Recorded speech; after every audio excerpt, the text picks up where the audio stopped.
कितने बच्चों का आंसर 20 आया है कल वाले क्वेश्चन का? Raise your hand. कितने बच्चों का आंसर 20 आया? सिर्फ एक, तनिष्का। बाकी किसी ने क्वेश्चन सॉल्व नहीं किया क्या? और सब लोग चॉकलेट मांग रहे थे, ऐसे कैसे चलेगा भाई? तो क्वेश्चन क्या था?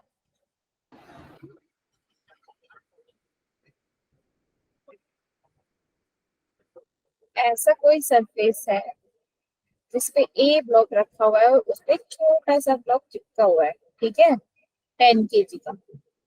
और ये वाला ब्लॉक जो है वो फॉरवर्ड डायरेक्शन में चल रहा है एक्सलरेशन ए से। Now you have to find minimum acceleration of the block A. Find minimum acceleration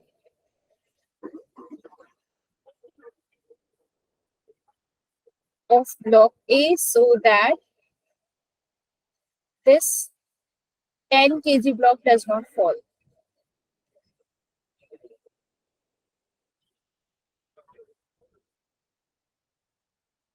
तो इसके लिए अब क्या करेंगे? सबसे पहले हमें कुछ भी नहीं समझ में आ रहा तो एफ बी डी बना लेते हैं। तो इसका बनाएंगे F B D, that is 10। अब इस 10 पे फ्रिक्शन किधर लग रहा है और फोर्स किधर लग रहा है? चलो बताओ।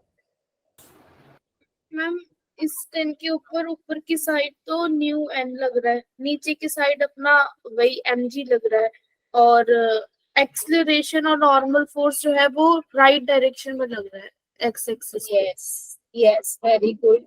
तो ये ब्लॉक नीचे गिरने की टेंडेंसी में है, ठीक है। तो नीचे गिर रहा है तो फ्रिक्शन किधर होगा? ऊपर की तरफ होगा, है ना? Yes yes So ma'am, new. upward direction it is mu n, that is F. Downward direction same mg. Acceleration is in positive x direction. And इस ब्लॉक का ग्राउंड के साथ फ्रिक्शन किधर लगेगा? बैकवर्ड डायरेक्शन, ठीक है।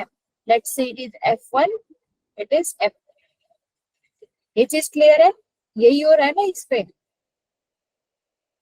Yes Now F is equal to this, F1 is equal to m is equal to 10 g, ठीक है। And F2 is equal to 10a, ये लिख सकते हैं। Yes and this 10g is equal to mu n, 10g is equal to mu n. What is n here? N is 10। equal to this. Yes, so 10g is equal to mu into 10a, ये लिख सकते हैं। ये वाला force किसके equal है? ये that friction is F2 is equal to A, F1 is equal to mg। And अब मैं इन दोनों इक्वेशंस को इक्वेट कर रही हूँ। 10g is equal to 10a and mu into 10a, mu n हो गया। This F1 is equal to mg and n is equal to what? This is mg, so mu mg हो गया। F1 is equal to mu mg। अब मैंने इन दोनों को equal किया and यहाँ से क्या आ जाएगा? 10 into 10 is equal to mu की वैल्यू गिवन थी 0.5 into 10 into a। 10 से 10 cancel out, a is equal to 20 metre पर सेकेंड स्क्वायर। ठीक है, क्लियर है सबको ये क्वेश्चन? यस मैम, जो आपने तो ग्रुप पे पीडीएफ भेजी थी उसमें भी बैकग्राउंड वाइट था। हाँ, वो बैकग्राउंड मुझे नहीं पता क्यों वाइट आ रहा है, अब इसमें क्या कर सकते हैं। बट उसमें समझ तो आ रहा था ना, क्योंकि पेन रेड कलर आ रहा था, यस इसलिए मैं रेड ले रही हूँ। आज हम पढ़ेंगे angle of friction. Angle of friction क्या होता है? सो इसकी मैं डेफिनेशन लिख रही हूँ। इट इज डिफाइंड एज, आप चाहो तो अभी साथ साथ भी लिख सकते हो या बाद में पीडीएफ से भी लिख सकते हो। It is defined as the angle at which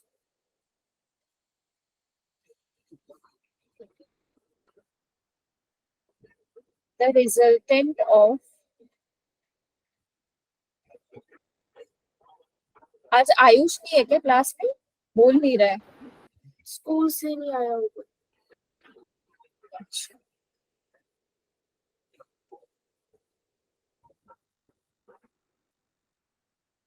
Makes with the normal image.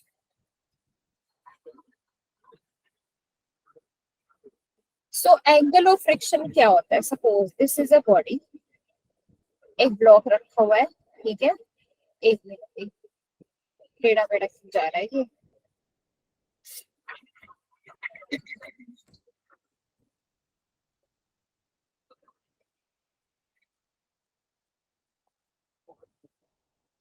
This as a block. अब इस ब्लॉक पे फोर्सेस लग रहे हैं अपवर्ड डायरेक्शन में, normal force let's say it is R and downward direction में mg, forward direction में एक फोर्स लग रहा है P एंड बैकवर्ड डायरेक्शन में लग रहा है नॉर्मल के बाद क्या लिखा है? Yeah, it is defined as the angle at which the resultant of the limiting friction and normal reaction makes with the normal reaction. R is the normal reaction here. R is the normal reaction. तो इन दोनों का जो resultant आएगा this, इन दोनों का resultant जो angle बनाता है नॉर्मल रिएक्शन के साथ, उस एंगल को हम कहते हैं एंगल ऑफ फ्रिक्शन. ठीक है, this is limiting friction FL, this is normal reaction, this is force applied in the forward direction, and this is the weight, and this is the resultant. Let's say it is S. ठीक है, this is resultant of these two forces, and theta, this theta is angle of friction. Now I can write, अगर मैं इसको एक triangle बनाती हूँ, suppose this. हाँ, ma'am एक बच्चा चैट बॉक्स में पूछ रहा है कि न्यू चैप्टर कब स्टार्ट होगा. क्या सुनाई नहीं दिया? मैम न्यू चैप्टर कब स्टार्ट होगा? कौन सा chapter? Ma'am new next chapter. Next chapter circular force है, वो नेक्स्ट क्लास में हो जाएगा. फ्रिक्शन आज खत्म हो जाएगा. Okay okay, so I am making this angle is a right angle triangle. ठीक है, ये एस जो है रिजल्टेंट का और नॉर्मल रिएक्शन का जो ट्राइंगल बन रहा है, मैं इसको राइट एंगल ट्राइंगल बना रही हूँ. And this angle is theta, but this angle is 90 degree. ठीक है, दिस एंगल इज 90 डिग्री. ये परपेंडिकुलर ड्रॉ कर दिया मैंने एस पे. ठीक है, अब ये राइट एंगल ट्राइंगल बन गई है. तो यहाँ से अगर ये एफ एल है, अब मैं इसको थोड़ा अलग इधर बना के दिखाती हूँ. This is R and this is S. ये इसका परपेंडिकुलर है 90 डिग्री. एंड अब देखो ये इक्वल है वैसे तो, मतलब ये ऐसे ही बन रहा है ना. ये एफ एल था, यहाँ पर ये वाला फोर्स लिमिटिंग फ्रिक्शन है, तो मैं इसको और इसको इक्वल लिख सकती हूँ, इसको एफ एल ले सकती हूँ ना. अगर वेक्टर्स आपने पढ़ा हो तो वेक्टर्स को हम ऐसे रिप्रेजेंट कर सकते हैं कि सेम मैग्नीट्यूड को सेम डायरेक्शन में ऐसे भी रिप्रेजेंट कर सकते हैं कि यहाँ पर एफ एल है तो ये वाला भी एफ एल ही होगा, लिमिटिंग फ्रिक्शन ही होगा. ठीक है, so this is R, this is limiting friction and this is S. तो अब यहाँ से अगर मैं लिखती हूँ तो एफ एल और आर का रिलेशन क्या आता है? एफ एल और आर का रिलेशन आएगा tan थीटा से. So tan theta is equal to F L by R. tan theta क्या होता है? P बाई B होता है ना, perpendicular by base. So perpendicular here is F L and base क्या हो गया? R. ये R क्या है? बेस है. So tan theta is equal to FL by R, and tan theta is nothing but angle of friction. ठीक है, tan theta को हम यहाँ पर बोलते हैं angle of friction. इसका मतलब क्या हुआ? फिजिकल मीनिंग क्या है ये बताओ. इसका फिजिकल मीनिंग क्या है? जैसे मैंने आपको एक एग्जांपल दिया था कि तनिष्का ने पूछा था कि मैम पुश और पुल करने में कौन सा चीज इजी है, कैसे कर सकते हैं. तो अगर आप किसी ऑब्जेक्ट को पुल कर रहे हो, मान लो यही ब्लॉक है, ये बैग है आपके पास, ठीक है, आप इसको पुल करने की कोशिश कर रहे हो, तो it is more easier to pull it in this way diagonally. ये जो एस की डायरेक्शन है, आप ऐसे पुल करते हो, फॉर एग्जाम्पल आपके पास बैग्स को आप खींच रहे हो, ठीक है, ट्रॉली बैग है, तो ट्रॉली बैग को हम क्या करते हैं कि उसको टेढ़ा करते हैं ना, पहले ट्रॉली बैग को हम टेढ़ा करके पुश करते हैं, है कि नहीं। और जैसे कि ट्रॉली बैग नहीं है लेकिन ऐसे छोटे वाले बैग है बट उनके टायर है, तो हम अगर उनको पकड़ते हैं तो जो उनकी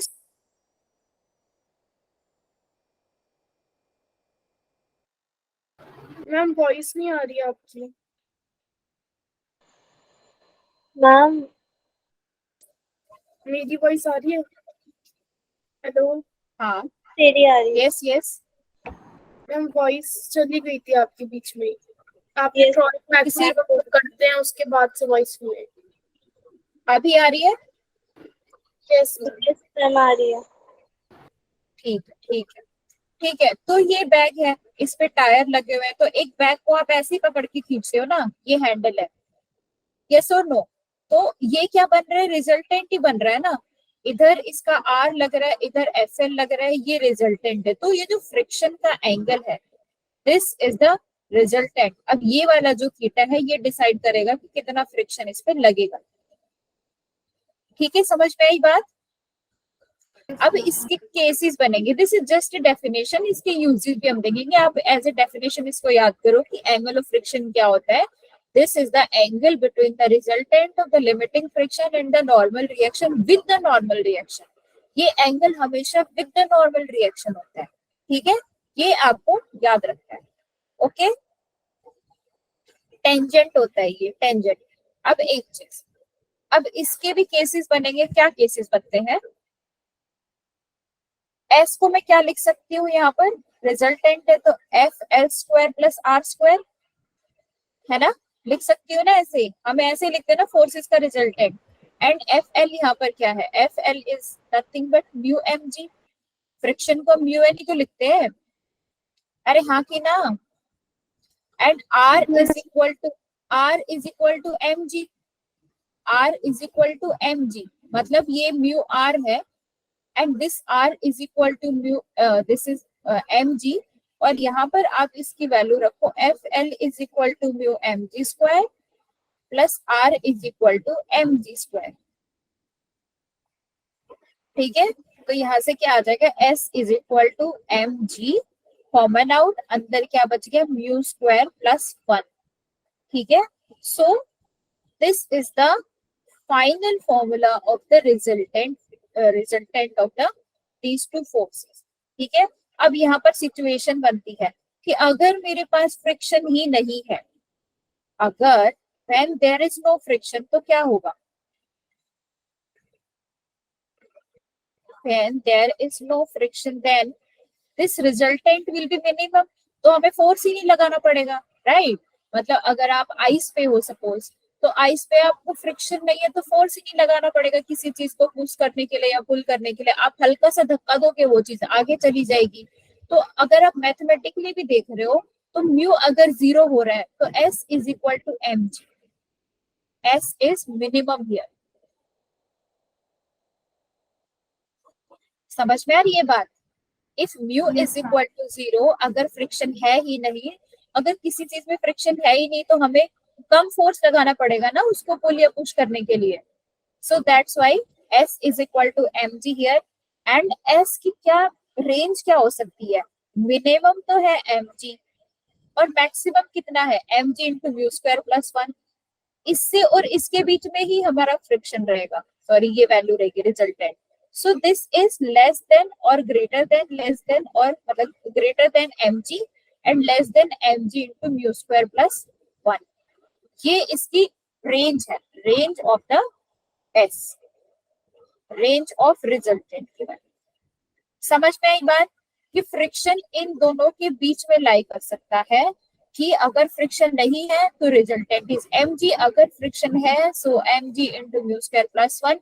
फाइनली इन म्यू की वैल्यू पे डिपेंड करेगा कि एस की वैल्यू क्या होगी। ठीक है, तो ये इसकी रेंज है, इनके बीच में ये लाई करेगा। समझ में आ गया? अरे आ गया कि नहीं? मैम आ गया। ठीक है, अब हम पढ़ते हैं number 2, angle of repose. Angle of repose. अब ये क्या होता है भाई, देखो ये आपके पास ऐसा कुछ है, एक सरफेस है, ठीक है। मान लो मेरा हाथ दिख रहा है, ये एक सरफेस है, ये एक सरफेस है, दिख रहा है ना। अब इस सरफेस पे जो ऊपर वाला हाथ है, मैंने इस पे ब्लॉक रखा। अब मैं इसे धीरे धीरे, मान लो यहाँ पर कोई ब्लॉक रखा हुआ है, मैं यहाँ पर क्या रख के दिखाऊँ आपको,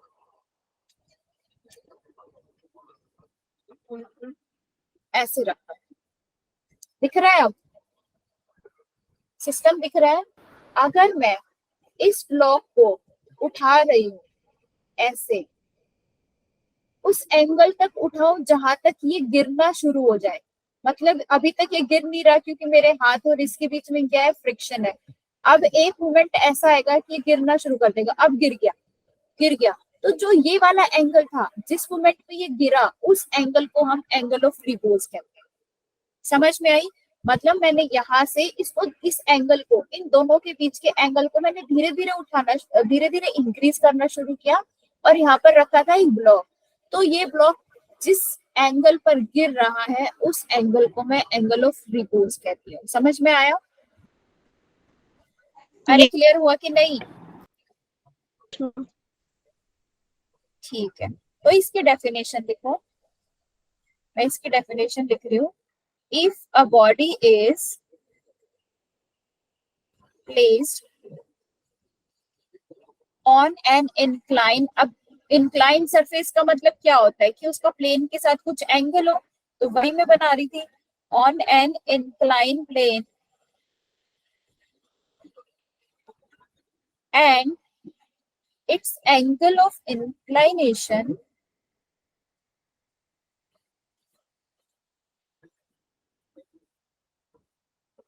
is gradually increasing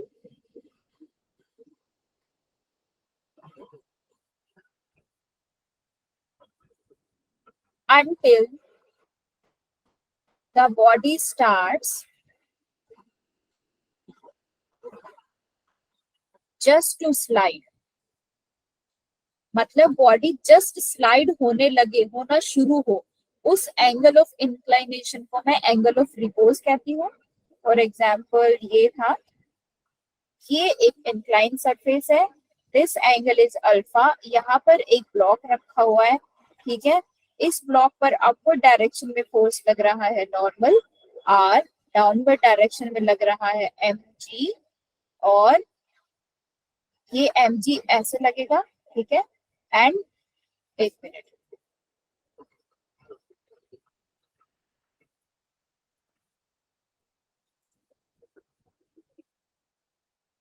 ये ब्लॉक है, ठीक है। एम जी लग रहा है इस डायरेक्शन में, इधर लग रहा है एम जी कॉस थीटा। कॉस, अगर ये एंगल अल्फा है तो ये एंगल भी अल्फा होगा, और इधर लग रहा है एम जी साइन अल्फा, ठीक है। एंड इधर पीछे एक फोर्स लग रहा है, दैट इज फ्रिक्शन। सो यहाँ पर अल्फा क्या है? Alpha is nothing but angle of repose.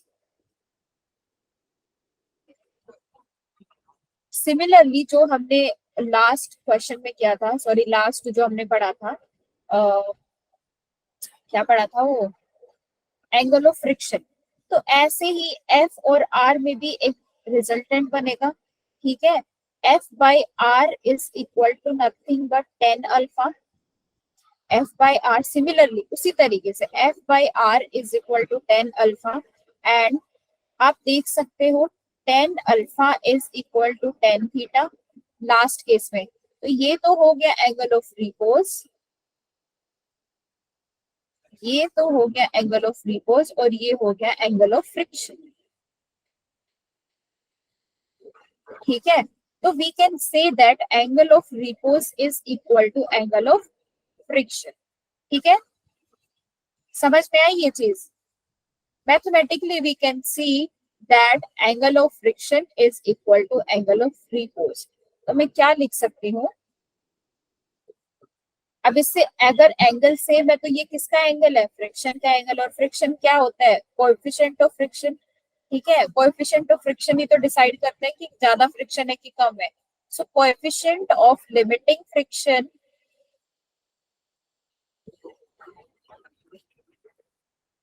is equal to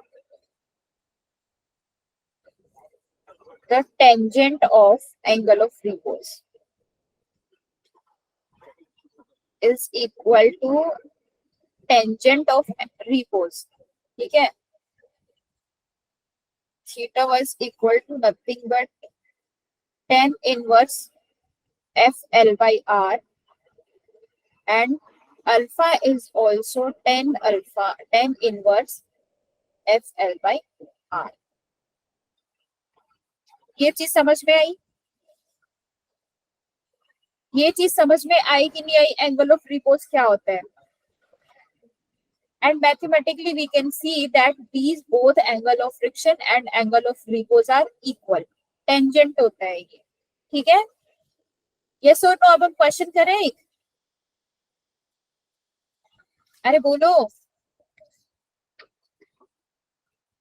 आवाज नहीं आ रही क्या गाइस? हेलो, कोई है? Yes ma'am. भाई बोल क्यों नहीं रहे हो तुम?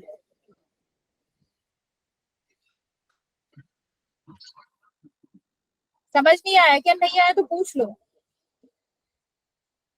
समझ में नहीं आया तो पूछ लीजिए. आया है सबको? मैम एक बार और बता दो.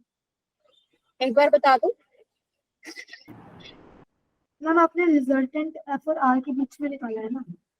हाँ, ओके. रिजल्टेंट एफ एल और आर के बीच का होगा, और उस रिजल्टेंट का हम जो, इसका रिजल्टेंट इसमें ही निकालेंगे, एफ और आर के बीच में ही निकालेंगे. हाँ हाँ, यस यस यस, और इन दोनों का रिजल्टेंट जो होगा वो आर के बीच में जो एंगल बनाएगा उस एंगल को हम एंगल ऑफ फ्रिक्शन बोलते हैं.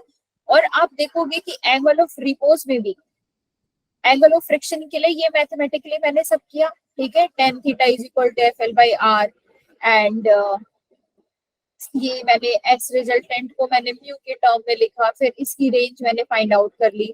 और एंगल ऑफ रिपोज में भी कि जब ऑब्जेक्ट गिरना शुरू होगा तब क्या मतलब उसका तब कौन सा एंगल बन रहा है?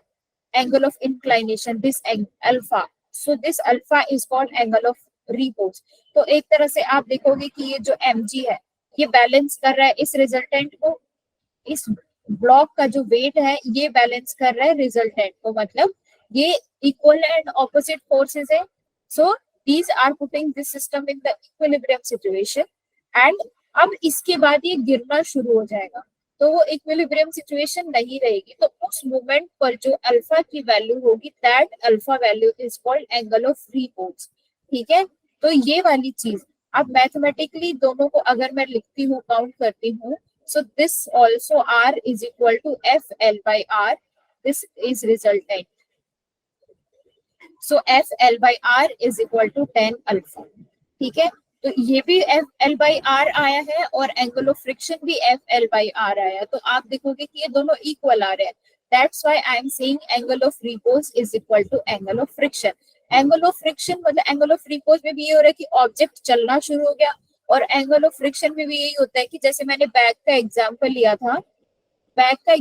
था, अगर आप यहाँ से पकड़ के चला रहे हो, मतलब पकड़ के खींचने की कोशिश कर रहे हो तो चलने की टेंडेंसी कम होगी, लेकिन अगर आप डायगोनली उस स्ट्रैप पकड़ के चला रहे हो तो वो चल पड़ेगा. तो जो इसका ये जो एंगल है इस वाले फोर्स के साथ और इस वाले फोर्स के रिजल्टेंट के साथ ये वाला एंगल है, वही तो डिसाइड कर रहा है ना कि ये कब चल रहा है. तो एक्चुअली जब ऑब्जेक्ट चलना स्टार्ट होता है against the friction, that is अगर इंक्लाइन है तो एंगल ऑफ रिपोज, अगर इंक्लाइन नहीं है तो angle of friction.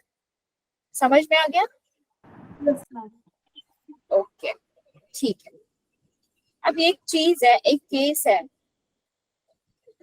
Why it is easier to pull than to push a body. किसी ऑब्जेक्ट को खींचना मुश्किल क्यों होता है? मतलब उसको खींचना आसान है बट पुश करना मुश्किल है, ऐसा क्यों? why it is easier to pull than to push a body? इसके हम, ऐसा होता है कि नहीं है, किसी चीज को आप खींच रहे हैं वो आसान है लेकिन उसको धक्का मारना मुश्किल है। अरे हाँ कि ना? यस अब हम इसके भी केस लेके देख लेते हैं, इसके भी हम केस लेके देख लेते हैं। तो पुल करते हैं तब क्या होता है, देखो ये एक ऑब्जेक्ट है, इसके क्या क्या फोर्सेस लग रहे हैं जल्दी बताओ, इसके फोर्सेस क्या क्या लग रहे हैं अगर आप इसको पुल कर रहे हो by this force? mg normal. Tension कहाँ लगेगी, टेंशन कहाँ लगेगी? जिस साइड पुल कर रहे हैं उसी साइड टेंशन। अच्छा टेंशन थोड़ी ना लगेगी, यहाँ पे स्ट्रिंग तो है ही स्ट्रिंग ही नहीं है, यस हाँ। स्ट्रिंग ही नहीं है तो कहाँ से लगेगी? अब ये ब्लॉक है, इस पे एक्सलरेशन लग रहा है फॉरवर्ड डायरेक्शन में, ठीक है, ये फोर्स लग रहा है डायगोनली ऐसे। अब इसके मैं कंपोनेंट्स बना लूं तो ये क्या बन रहा है, पी कॉस थीटा, ठीक है, ये वाला एंगल है theta, this is P cos theta and this is P sine theta. And backward direction में अगर मोशन फॉरवर्ड डायरेक्शन में तो बैकवर्ड डायरेक्शन में लग रहा है फ्रिक्शन, ठीक है, ये पुल की सिचुएशन है। अब पुश की सिचुएशन क्या होगी, पुश की होगी भाई ये सेम ब्लॉक है, अपवर्ड डायरेक्शन में आर, डाउनवर्ड डायरेक्शन में एम जी, एंड अब इसमें जो ये पी है ये इस डायरेक्शन में है बट पुश कर रहे हैं तो इस डायरेक्शन में, ठीक है। अगर ये इस डायरेक्शन में है means P is now like this. अब पी के अगर मैं कंपोनेंट बनाती हूँ, P is nothing but force, ठीक है, एम इंटू ए। तो अगर ये पी है तो ये क्या बन जाएगा इसके साथ, पी कॉस थीटा,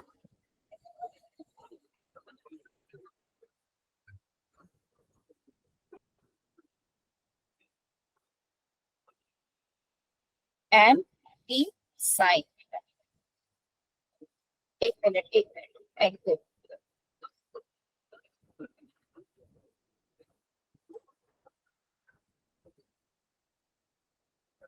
ये वाला एंगल होगा theta,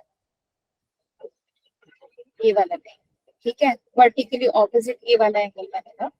So this is p cos theta, this is p sin theta and mg in this direction। अब अगर मैं इनकी इक्वेशन लिखती हूँ तो क्या बन रहा है, पुल के लिए देखो r is equal to mg minus p sin theta।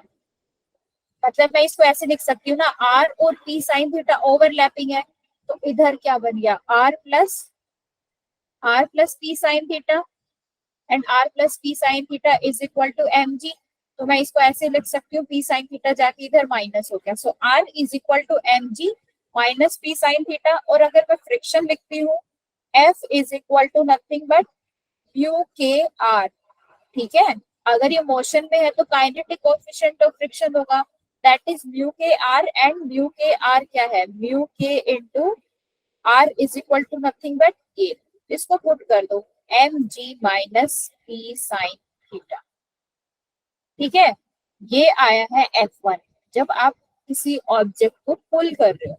अगर आप किसी ऑब्जेक्ट को पुश कर रहे हो तो क्या बनेगा, अब ये p sin थीटा और mg आर ओवरलैपिंग, तो I can write mg plus p sin theta, so r is equal to mg plus p sin theta, ठीक है। वर्टिकल डायरेक्शन की इक्वेशन बन रही है r is equal to mg plus p sin theta.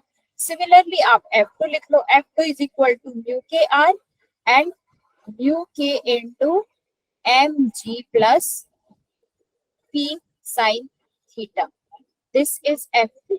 तो आप देख रहे हो यहाँ पर सेम है, F1 is equal to mu के into mg minus p sin theta, this is mg plus p sin theta. तो mg में F1 में mg में कुछ फैक्टर सब्ट्रैक्ट हो रहा है और इधर कुछ फैक्टर ऐड हो रहा है, ठीक है। अभी मुझे पर्टिकुलर वैल्यू नहीं पता क्या है, लेकिन एक में माइनस हो रहा है, टोटल वेट जो है उसमें से कुछ फैक्टर माइनस हो रहा है F1 में F2 में कुछ ऐड हो रहा है, तो जिसमें से माइनस होगा वो हल्का होगा, है ना, वो मैम हल्का होगा। वाला केस बता दो। बता रही मैम हूँ, पुश बता रही वाले हूँ, केस की इक्वेशन। पुश वाला मैं बता रही हूँ। सो फोर्स लग रहा है इस डायरेक्शन में P, ठीक है। अब पुश के लिए P इस डायरेक्शन में है, ऐसे, ठीक है। This angle is theta, so this angle is theta because it is vertically opposite, and P cos theta and P sin theta, और mg भी लग रहा है downward, and P sin theta is in this direction, P is in this direction, R is in upward direction. तो अगर मैं इनके result forces को बैलेंस करती हूँ, so this R is equal to mg plus P sin theta, ठीक है। अब इस केस में फ्रिक्शन क्या है, friction F2, F2 is equal to mu k into R होता है, मतलब म्यू एन लिखते हैं ना, तो यहाँ पर म्यू के मतलब काइनेटिक फ्रिक्शन है, और आर मैं नॉर्मल रिएक्शन को ही आर लिख रही हूँ। F2 is equal to mu k into R, मैंने ये यहाँ पर पुट कर दिया। तो आप देखो friction F1 is less than F2, F1 is less than F2 because F1 case में टोटल मास में से कुछ वैल्यू माइनस हो रही है, तो वो उसको हल्का बना रही है, और इधर F2 में कुछ वैल्यू ऐड हो रही है, तो वो उसको हैवी बना रही है, मतलब फ्रिक्शन की वैल्यू को बढ़ा रही है। इन द पुश और पुल में वो कम कर रही है, that's why pull is easier to then push a body. समझ में आया कि नहीं?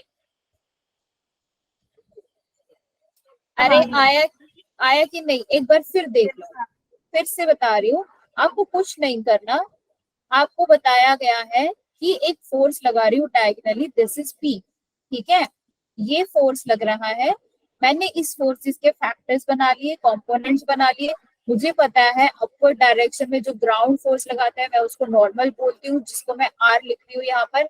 डाउनवर्ड डायरेक्शन में वेट है, that is mg, backward direction में फ्रिक्शन लग रहा है, तो बस फ्री बॉडी डायग्राम बना के जो हम अभी तक इक्विलिब्रियम में करते आए हैं वो हम करते रहेंगे। तो R is equal to R plus P sine theta is equal to mg, mg तो अब P साइन थीटा इधर जाके माइनस हो गया, एंड फ्रिक्शन क्या होता है म्यू के R, ठीक है। R की जो ये वैल्यू आई मैंने इसमें पुट कर दी, सिमिलरली ये P था, ठीक है, ये P के डायरेक्शन है, तो ऐसे ही R is equal to mg plus P sine theta हो गया, जैसे हमने यहाँ पे कंपोनेंट्स बनाए थे यहाँ पर भी बनाए, R is equal to mg plus P sine theta, तो यहाँ पे F2 निकाला, F2 आया म्यू के mg plus P sine theta. तो F1 में F1 का मैग्नीट्यूड F2 के मैग्नीट्यूड से कम है, इसलिए हम यहाँ पर ये कह सकते हैं that it is easier to pull than a body to push. Is it clear? In case of friction. अब क्लियर है कि नहीं है? क्लियर है ना? ठीक। अब एक केस और करते हैं, यार पेन दूसरा लेना चाहिए, उस पे दिखेगा नहीं। Yes, so motion on a rough incline surface. अब हम इंक्लाइन सरफेस पे देखते हैं कि फ्रिक्शन कैसे रोल प्ले करता है।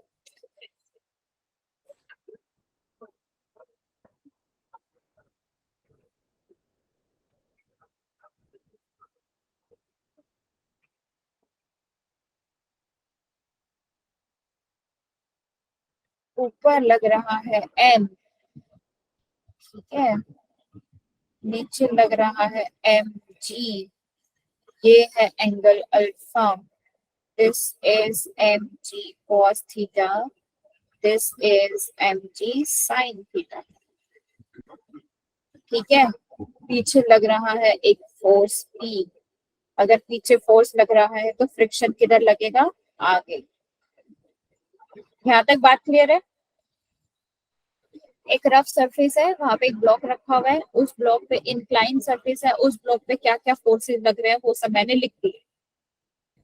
क्लियर है? अब जल्दी से इक्वेशन बना के बताओ मुझे क्या क्या इक्वेशन बनेगी, हॉरिजॉन्टल और वर्टिकल इक्वेशंस बताओ। n is equal to mg cos theta, है ना, and f is equal to mu n होता है, so f is equal to mu mg cos theta की जगह यहाँ पे अल्फा ले रही हूँ, sorry this is alpha, so mg cos alpha, ये हो गई जी इक्वेशन नंबर 1। अब इक्वेशन नंबर 2 लिखते हैं, ये वर्टिकल हो गई, अब हम हॉरिजेंटल लिखते हैं।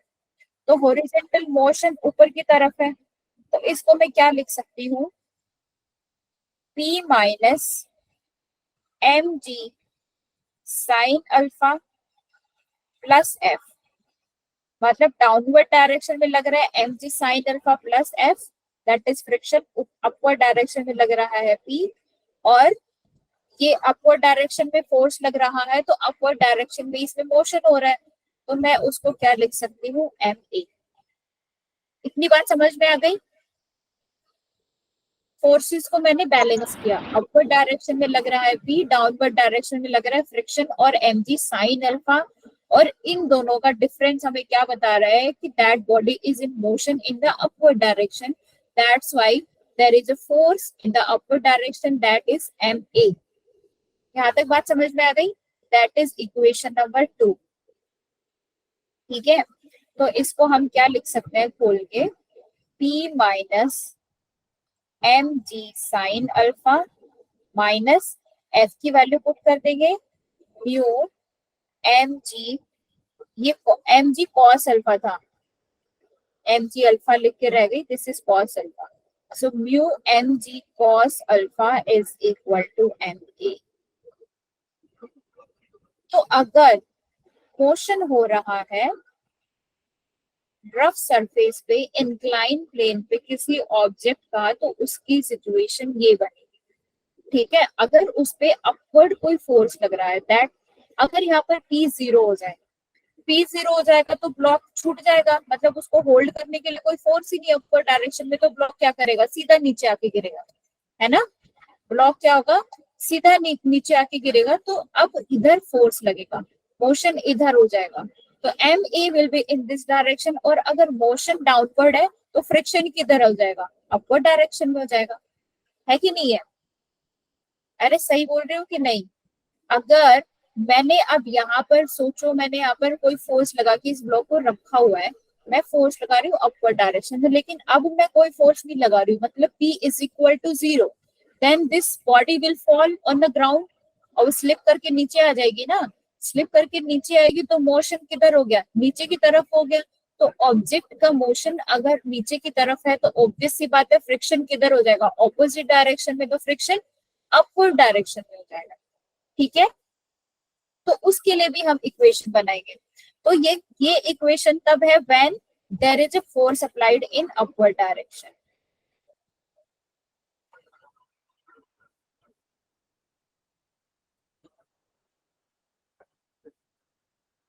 इन upward direction,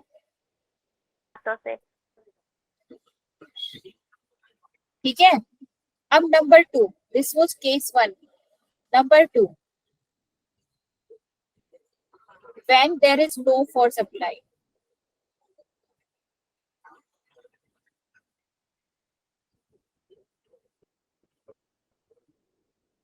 in upward direction, तो क्या बनेगा, जल्दी बताओ इक्वेशन, इतना तो आप कर सकते हो, ये आपके लिए है।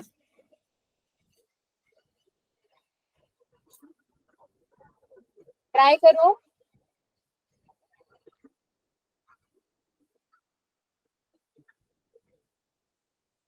अरे कर रहे हो कि नहीं बच्चों, अरे ओ बच्चों, क्वेश्चन कर रहे हो कि नहीं कर रहे हो।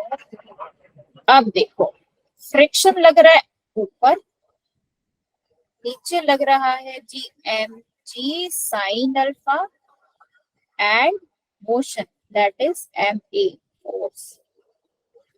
ठीक है, अब ऊपर की तरफ कोई फोर्स नहीं था, तो ये है, तो इसके लिए क्या इक्वेशन बन जाएगी, दिस इज अल्फा, ठीक है, और ऊपर एन और नीचे एम, एम जी कॉस अल्फा, वो तो है ही है। इतनी बात क्लियर है, अरे यहाँ तक क्लियर है ना।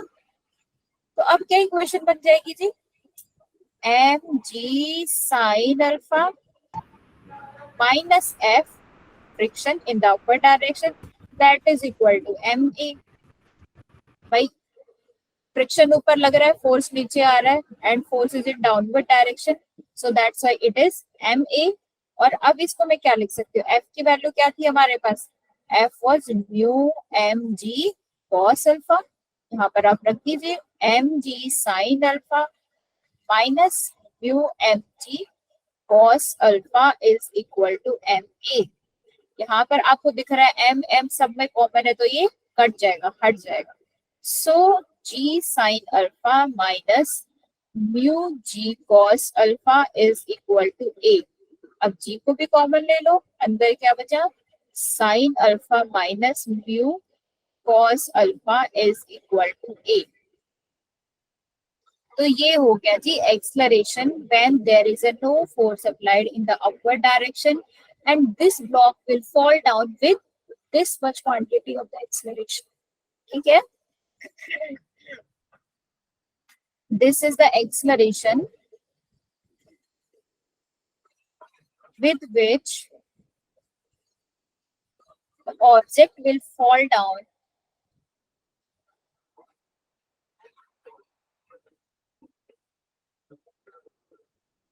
when there is a no force applied in the upward direction.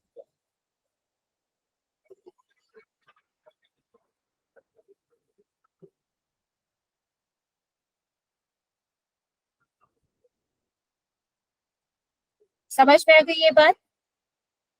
अब ये केसेस थे, अब ऐसे क्वेश्चंस आपको मिलेंगे, ठीक है, ऐसे क्वेश्चंस मिलेंगे तो हम क्या करेंगे, हमें पता है कैसे हम फोर्सेस को बैलेंस कर सकते हैं, क्या इक्वेशन बनती है, हमें क्वेश्चन भी करना आता है।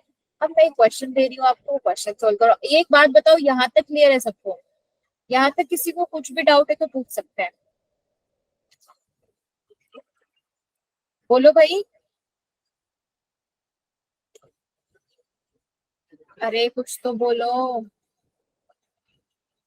दक्ष ऐसे कर रहा है, दक्ष को कुछ समझ नहीं आया, कहाँ समझ नहीं आया दक्ष, पूछ ले। डाउट नहीं है उसको, थम्स डाउन कर रहा है वो, मतलब डाउट नहीं है। डाउट नहीं है। खुशी बेटा आपको डाउट है कोई? No ma'am. तनिष्का क्या हुआ, क्या डाउट है, डाउट वाला फेस बना रही है, कहाँ डाउट है? नहीं मैम, वो दक्ष ने थम्स डाउन करे थे ना, तो उसके ऊपर वो रिएक्शन। अच्छा आयुष आ गया, आयुष कब आया तू? आयुष है कि नहीं है?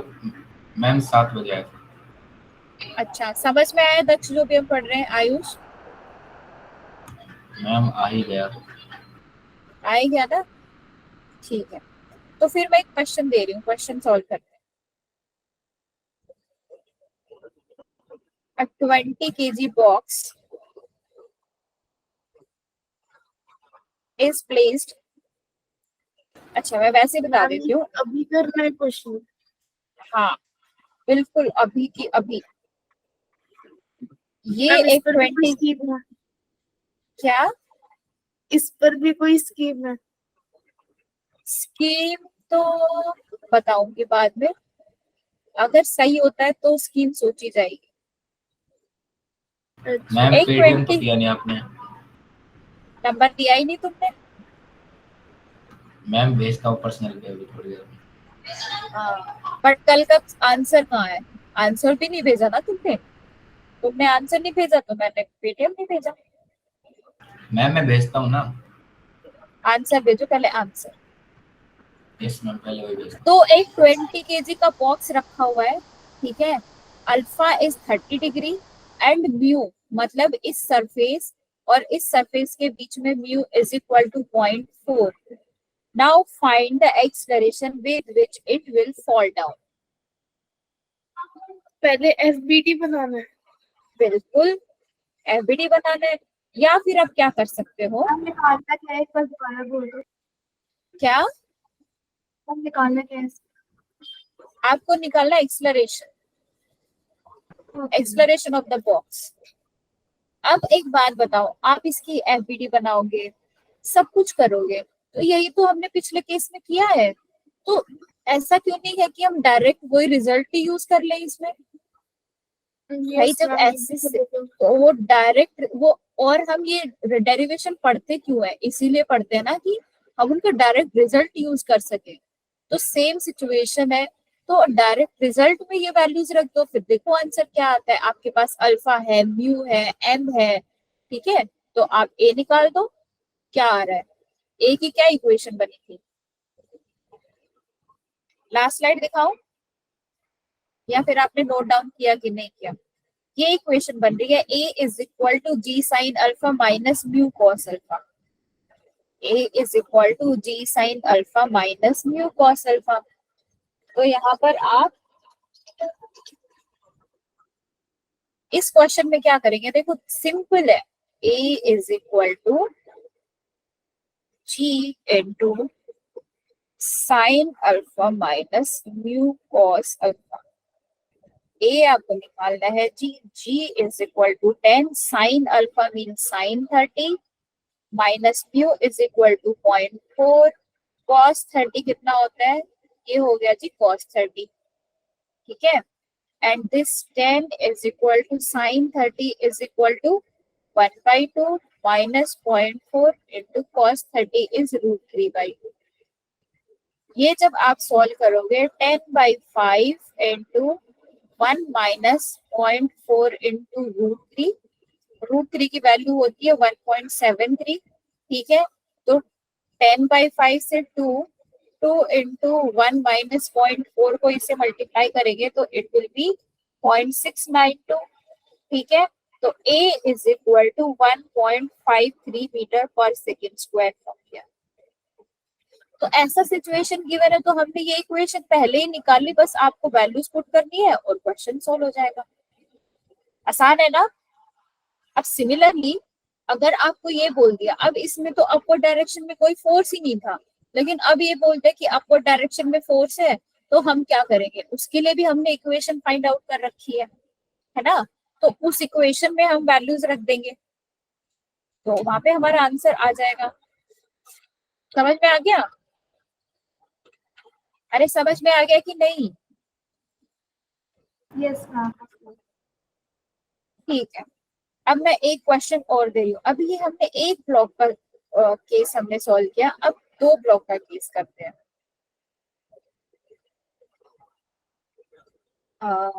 ये है, दिस इज 37 डिग्री, ठीक है। एक ब्लॉक रखा हुआ है यहाँ पर 1 kg, एक ब्लॉक रखा हुआ है यहाँ पर 2 kg।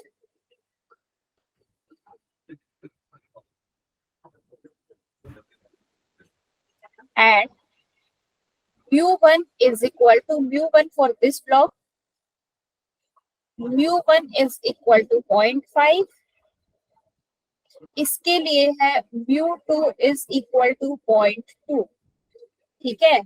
अब आपको निकालना है n, मतलब कि पहले तो आपको निकालना है एक्सलेरेशन।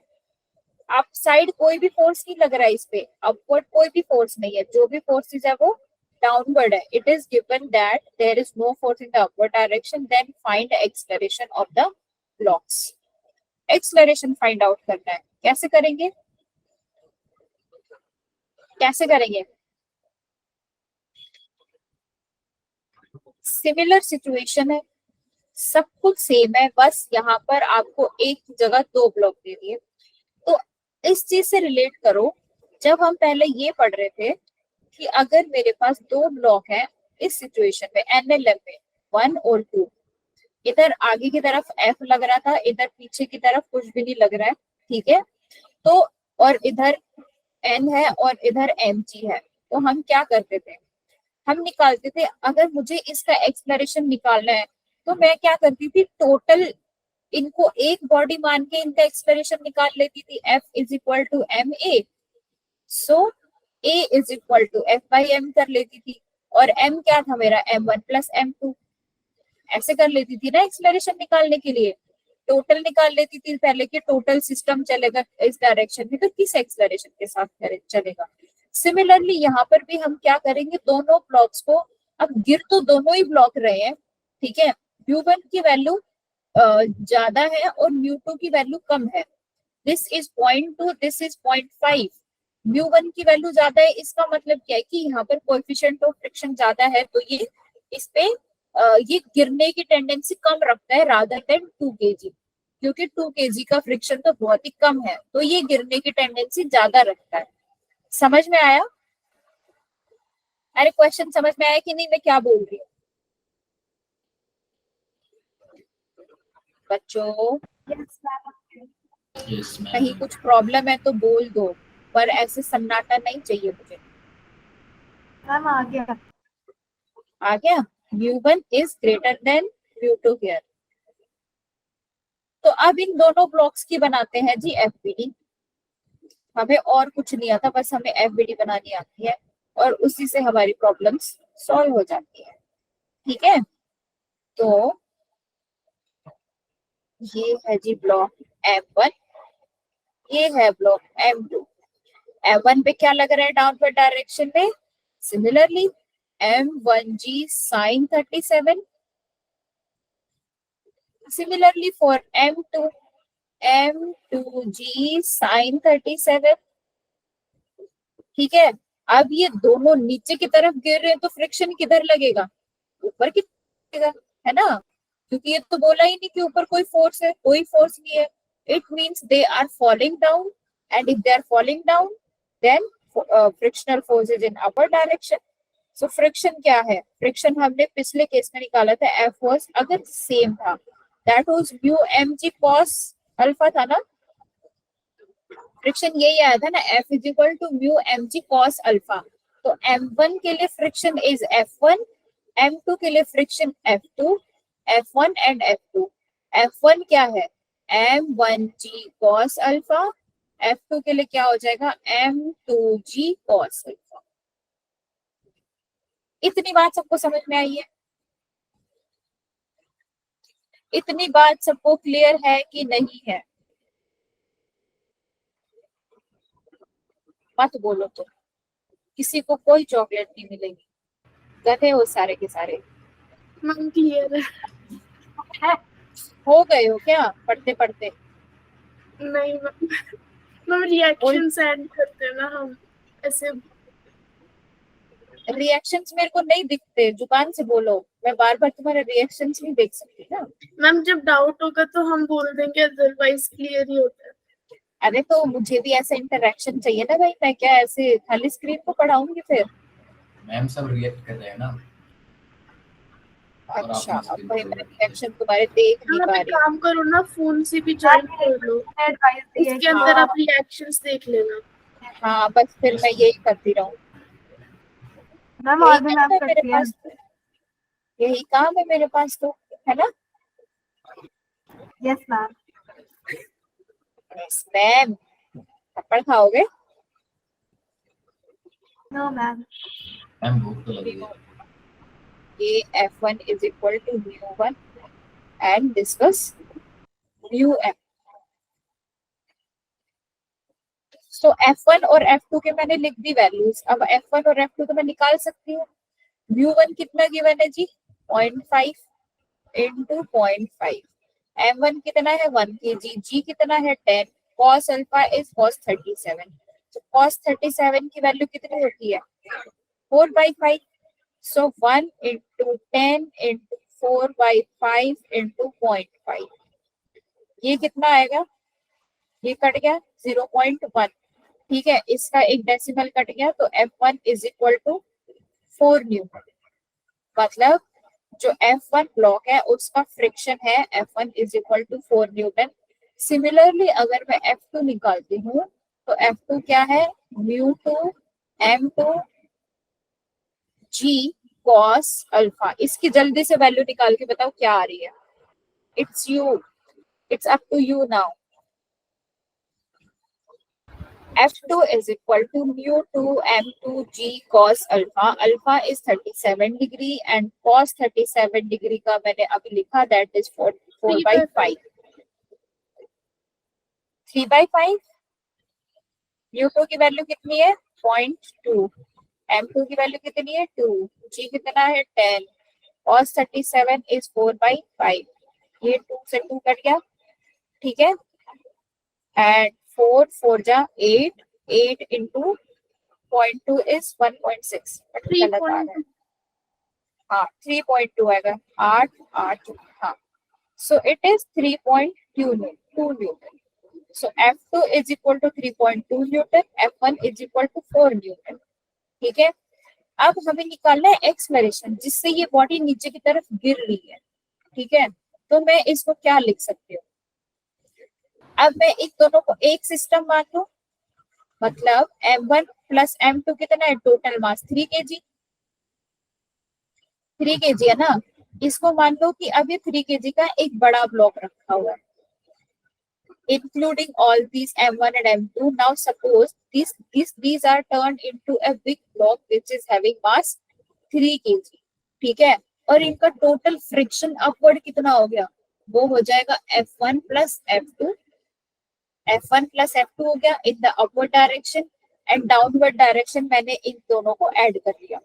तो अब इसकी सिचुएशन क्या बनती है वो मैं आपको बना के दिखाती हूँ।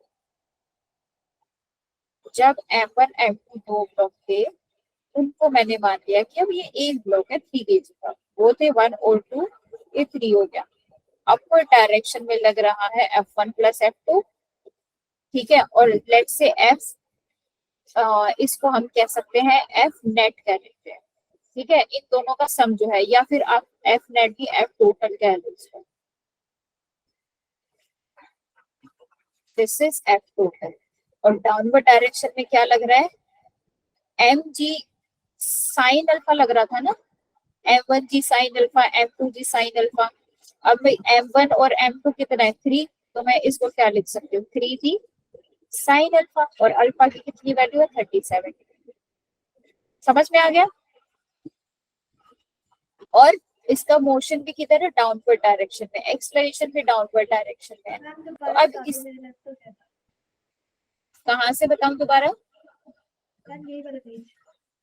यही वाला पेज, ओके, तो पीछे की तरफ मैं लास्ट स्लाइड से दिखाती हूँ, लास्ट स्लाइड में गिवन था क्वेश्चन में कि दो ब्लॉक रखे हैं 1 kg एंड 2 kg, दोनों पे कोएफिशिएंट ऑफ फ्रिक्शन गिवन है, एंगल ऑफ रिपोज आपको गिवन है, और अब ये पूछ रहा है कि ये किस एक्सलरेशन से ये दोनों ब्लॉक नीचे गिरेंगे, ठीक है, तो वो मुझे निकालना था, तो मैंने पहले इंडिविजुअली दोनों ब्लॉक्स का फ्रिक्शन निकाल लिया कि कितना लग रहा है, F1 और F2 मैंने फाइंड आउट कर लिया, अब एक्सलरेशन मुझे निकालना है इन दोनों ब्लॉक्स का, तो मैं इसको ऐसे नहीं मान सकती कि ये 1 + 2 टोटल तो 3 kg है ना, 3 kg है, और डाउनवर्ड डायरेक्शन में अगर आप देखोगे हर एक ब्लॉक पे लग रहा है m1g sin 37, m2g sin 37, तो m1 प्लस m2 कितना है 3, तो मैं टोटल ये बोल सकती हूँ मैं 3g sin 37 डाउनवर्ड है, और अपवर्ड क्या था, F1 था M1 की वजह से, F2 था M2 की वजह से, तो टोटल कितना हो गया फ्रिक्शन, F1 प्लस F2 हो गया,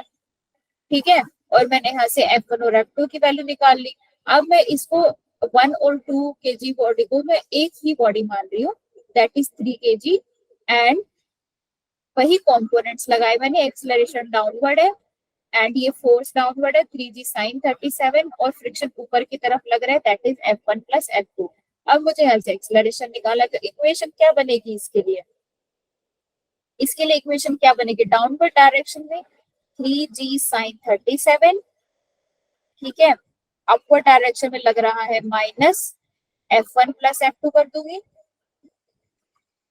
एंड डाउनवर्ड डायरेक्शन में अगर फोर्स है तो ये कितना हो गया 3a ma एक्चुअली, ठीक है, तो m यहाँ पर कितना है 3, अब यहाँ से a की वैल्यू निकालो फटाफट, a की वैल्यू निकालो फटाफट, F1 कितना आया था 4 न्यूटन, F2 आया था 3.2 न्यूटन, एंड m आपके पास 3 है, g आपको पता है, sin 37 आपको पता है, हाँ 2 मिनट ले लो, बिल्कुल ले लो, ना वो पेन पलंग के नीचे गिर गया,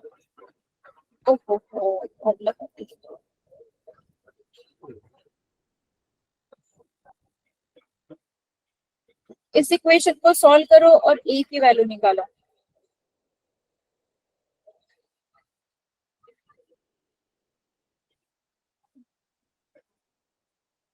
हम sin 37 3/5 होगा ना? जी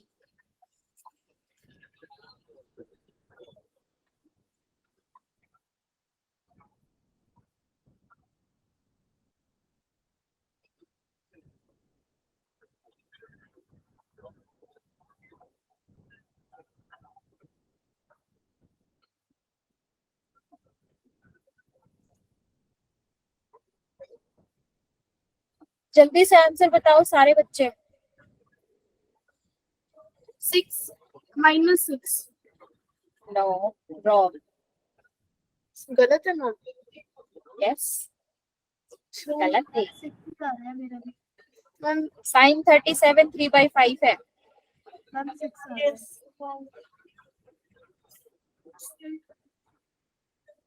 3 into 10 into 3/5 माइनस F1 और F2 देखो ना, F1 की वैल्यू कितनी आई थी 4 न्यूटन, F2 इज 3.2 न्यूटन। सो अच्छा वो 4 3.2 है। 3.2 is equal to 3a। a निकालना है, ठीक है, तो उसको डिवाइड करेंगे पहले 5 2 आपने तो वीडियो लग रहा था। 18 minus 7.2 divide by 3 is equal to a, ठीक है। सो 18 माइनस 7.2 कितना हो जाएगा? 3.6 आएगा ma'am. Yes, so A is equal to 3.6 meter per second square. So these two blocks will fall together with the acceleration 3.6 meter per second square to the ground. Clear है? ये चीज clear है भाई? दोनों ब्लॉक्स पे same acceleration है।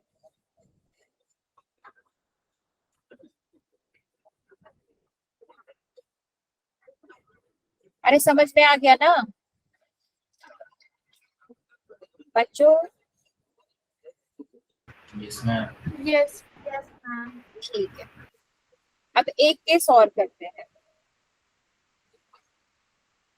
मतलब इसी केस का मैं ये एप्लीकेशन क्वेश्चन आपने कर लिया, इसके लिए अगर मैं उसी तरीके से फॉर्मूला लिखती हूँ तो क्या बनता है? मान लो ये दो ब्लॉक्स हैं F1 एंड F2, ठीक है, this is theta, this is μ1 and this is μ2। M1 इस पे, अब ये दोनों एक दूसरे पे नॉर्मल फोर्स लगा रहे हैं ना, ये दोनों एक दूसरे पे नॉर्मल फोर्स लगा रहे हैं। अब हमें फाइंड आउट करना है कि किसका एक्सेलरेशन कम होगा या किसका एक्सेलरेशन ज्यादा होगा और कब होगा। तो इसके लिए केसेस बनते हैं।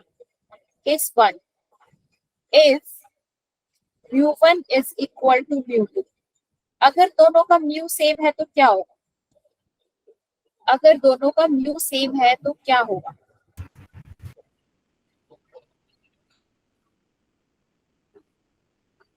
बताओ। दोनों का म्यू सेम होगा तो दोनों नीचे गिरने की कोशिश करेंगे, दोनों नीचे गिरेंगे ना, दोनों की टेंडेंसी क्या होगी? नीचे गिरने की। और उस केस में ये दोनों एक दूसरे को प्रेस करना ही भूल जाएंगे, मतलब एक दूसरे को इंटरेक्ट करना ही भूल जाएंगे। दोनों को क्या होगा कि चलो जल्दी चलो, ठीक है। तो इस केस में if μ1 is equal to μ2 then normal force between them is 0 because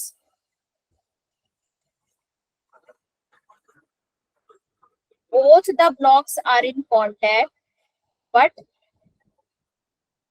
not pressing each other.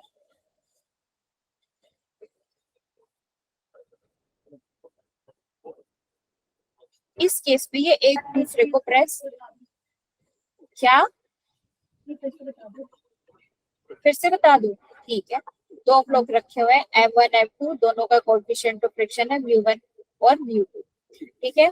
तो अब इसके हम केस ले रहे हैं कि अगर μ1 और μ2 इक्वल है तो क्या होगा, अगर μ1 ज्यादा हो गया और μ2 कम हो गया तो क्या होगा, और अगर μ2 ज्यादा हो जाएगा μ1 से तो क्या होगा। ये हम सिचुएशंस डिस्कस कर रहे हैं। तो फर्स्ट केस में है कि दोनों का कोएफिशिएंट फ्रिक्शन सेम है, तो दोनों का कोएफिशिएंट फ्रिक्शन सेम है तो दोनों सेम टेंडेंसी से नीचे गिरेंगे, सेम स्पीड से नीचे आएंगे, है ना, मतलब दोनों नीचे गिरने की टेंडेंसी में है। तो अगर इनका कोएफिशिएंट ऑफ फ्रिक्शन सेम है तो दोनों सेम स्पीड से नीचे आएंगे और दोनों एक दूसरे पे कोई नॉर्मल फोर्स नहीं लगाएंगे, still they are in touch with each other but the normal force क्या होता है कि दो ब्लॉक रखे हैं रेस्ट पे और दोनों एक दूसरे पे प्रेस कर रहे हैं, एक दूसरे के साथ इंटरेक्ट कर रहे हैं, उसको हम कहते हैं नॉर्मल फोर्स। लेकिन यहाँ पर दोनों क्या कर रहे हैं, दोनों को एक दूसरे से कोई लेना देना नहीं है, दोनों को बस जाना है इस ब्लॉक, इस सरफेस से उनको नीचे गिरना है, ठीक है। तो दोनों कांटेक्ट में है लेकिन एक दूसरे पे कोई फोर्स नहीं लगा रहे, मतलब नॉर्मल फोर्स नहीं लगा रहे। So that's why n is equal to 0 here, और एक्सप्लेनेशन भी दोनों का सेम रहेगा। नहीं लगा तो मैम ये नहीं समझ आया। क्या नॉर्मल फोर्स का समझ नहीं आया कि क्यों नहीं लगाएंगे। नॉर्मल फोर्स क्यों नहीं लगाएंगे? नॉर्मल फोर्स एक्चुअली क्या होता है कि when two objects are pressing each other in the opposite direction, m1 इस पे लगाए, हाँ बता रही m1 लगाएगा m2 पे और m2 लगाएगा m1 पे, वो नॉर्मल फोर्स हम कहते हैं। अगर ये ऐसे रखे होते हैं, फ्लैट सरफेस पे रखे होते हैं इस तरीके से, तो मैं बोलती कि हाँ ये एक दूसरे पे फोर्स लगा रहे हैं भाई, अब इनमें नॉर्मल फोर्स है। लेकिन यहाँ पर ये क्या कर रहे हैं कि कांटेक्ट में तो है लेकिन इन दोनों को एक दूसरे से कुछ लेना देना ही नहीं है, ये कांटेक्ट में है लेकिन दोनों को सिर्फ नीचे गिरना है, मतलब दोनों को बस भागने की जल्दी हो रही है, तो दोनों नीचे गिरने की टेंडेंसी में है। वो कांटेक्ट में है लेकिन एक दूसरे को प्रेस नहीं कर रहे हैं, एक दूसरे के साथ इनका मॉलिक्यूलर इंटरेक्शन है ही नहीं। ये गिरेंगे, m1 इधर आ जाएगा, m2 इधर आ जाएगा, गिर के दोनों अलग अलग। आई समझ में बात? तो यहाँ पर ऐसा ही क्वेश्चन आ गया तो मैम उसमें भी नॉर्मल फोर्स 0 होगी ना, अगर मान लो नॉर्मल फोर्स निकालने के लिए आए। बिल्कुल बिल्कुल बिल्कुल, अगर ये देख लेना, लेकिन म्यू इनकी इक्वल होनी चाहिए तब की बात है ये, ठीक है। अब इसमें एक्सेलरेशन भी दोनों का सेम हो गया, एक्सेलरेशन क्या हो जाएगा, a1 is equal to a2, और हमने फॉर्मूला निकाला था g sine theta minus mu mg cos theta का फॉर्मूला निकाला था ना a का, इससे पहले वाले केस में, याद है ना। इंक्लाइन सरफेस पे एक बॉक्स रख के हमने ए निकाला था, तो दोनों का सेम है, मास पे तो डिपेंड ही नहीं करता। आपने देखा इस वाली इक्वेशन में जब हम एक्सेलरेशन निकाल रहे तो कहीं मास पे डिपेंडेंसी है, मतलब बहुत कम है, ठीक है। तो मास तो वैसे भी कैंसिल आउट हो जाता है। So a1 is equal to G sine alpha, G sine theta minus mu mg cos alpha, सिर्फ mg cos थीटा का जो कंपोनेंट है वहां पर m रोल प्ले कर रहा है, ठीक है। तो ये इसका एक्सेलरेशन का फॉर्मूला हो जाएगा। अगर म्यू1 एंड म्यू2 दोनों इक्वल है, और अगर अब म्यू1 ग्रेटर देन म्यू2 है, म्यू1 इज लेस देन म्यू2, तो क्या होगा कि म्यू1 के पास कोएफिशिएंट ऑफ फ्रिक्शन कम है, तो म्यू1 की जो बॉडी है दैट इज m1 ज्यादा जल्दी गिरेगा लेकिन m2 धीरे गिरेगा, क्योंकि m2 का ग्राउंड सरफेस के साथ क्या है, फ्रिक्शन है। तो वो फ्रिक्शन का मतलब क्या है कि m2 और जो सरफेस पे रखा हुआ है उनके बीच में इंटरेक्शन जो है मॉलिक्यूल्स का वो ज्यादा है, तो काइंड ऑफ वो चिपका हुआ है, वी कैन से दैट। और m1 और जो ग्राउंड के बीच में सरफेस के बीच में जो फोर्स है वो कम है, सो म्यू1 कम है म्यू2 से, तो m1 ज्यादा जल्दी आएगा और m2 बाद में आएगा, है ना। स्टिल यहाँ पर क्या सिचुएशन बन रही है कि m1 को भागना है लेकिन m2 रुक गया वहां पे, m1 भाग गया लेकिन m2 वहां पे रुक गया, एंड स्टिल वहां पर उन दोनों के बीच में कोई फोर्स नहीं है। At that time also n is equal to 0। इस केस में भी n यहाँ पर 0 हो जाएगा, क्योंकि अब तो एक्चुअली इनके बीच में कोई कांटेक्ट भी नहीं रहा, क्योंकि m1 तो भाग गया पहले, उसके पास म्यू1 कम था और m2 के पास ज्यादा था तो वो रुक गया, अब उनके बीच में कोई कांटेक्ट ही नहीं है, तो यहाँ पर n क्या हो जाएगा, दोनों के बीच में 0। तो अगर आप a1 का एक्सेलरेशन निकालोगे तो क्या हो जाएगा, a1 का acceleration same g sin theta minus म्यू1 g cos theta, and a2 क्या हो जाएगा, g sin थीटा माइनस म्यू2 g cos alpha cos theta. So म्यू2 की वैल्यू ज्यादा है म्यू1 से, तो ऑब्वियसली a2 भी ज्यादा होगा, एक्सेलरेशन भी ज्यादा हो जाएगा इसका, ठीक है। एंड इसके पास m1 के पास म्यू1 कम है तो एक्सेलरेशन इसका कम रहेगा, ठीक है। ये इसकी सिचुएशन होगी that a1 is less than a2। समझ में आ गई बात? अरे आई कि नहीं आई? अज्यूम कर पा रहे हो कि नहीं कर पा रहे, कुछ कर पा रहे हो ना? ठीक है। अब थर्ड केस में क्या है थर्ड केस में दे दिया म्यू1। स्टार्ट होने वाली है। ओके बस बेटा ये लास्ट बचा है। अब अगर म्यू1 ग्रेटर देन म्यू2 है, अगर म्यू1 के पास कोफिशिएंट ऑफ फ्रिक्शन ज्यादा हो गया तो मतलब म्यू1 वहां पे रुकेगा, लेकिन म्यू2 क्या करेगा, भागने की कोशिश करेगा। मतलब M2 के पास ज्यादा coefficient friction, less coefficient friction है, म्यू1 के पास ज्यादा है, तो M1 के पास ज्यादा तो ये रुकेगा, लेकिन M2 ऊपर से फोर्स करेगा कि भाई चल, और ये चल नहीं पाएगा। तो अब क्या करेगा, जो M2 है वो M1 पे फोर्स लगा रहा है चलने के लिए। तो अब एक्चुअली इनके बीच में इंटरेक्शन हो रहा है, कांटेक्ट में है और इंटरेक्शन हो रहा है। तो अब यहाँ पर n is not equal to 0। ठीक है, तो इस केस में क्या होगा, n is not equal to 0, और जो m1 का एक्सेलरेशन होगा वो ही m2 का एक्सेलरेशन होगा, जो m1 का एक्सेलरेशन होगा वही m2 का एक्सेलरेशन होगा, क्योंकि m2 के पास कोएफिशिएंट ऑफ फ्रिक्शन कम है और वो कंप्लीटली डिपेंड किस पे कर रहा है, m1 पे कर रहा है। ठीक है, so that's why a1 will be equal to a2 here. ये चीज क्लियर हो गई? दोबारा बता दो, हम नहीं लिख रहे। ठीक है, फिर बता देती हूँ।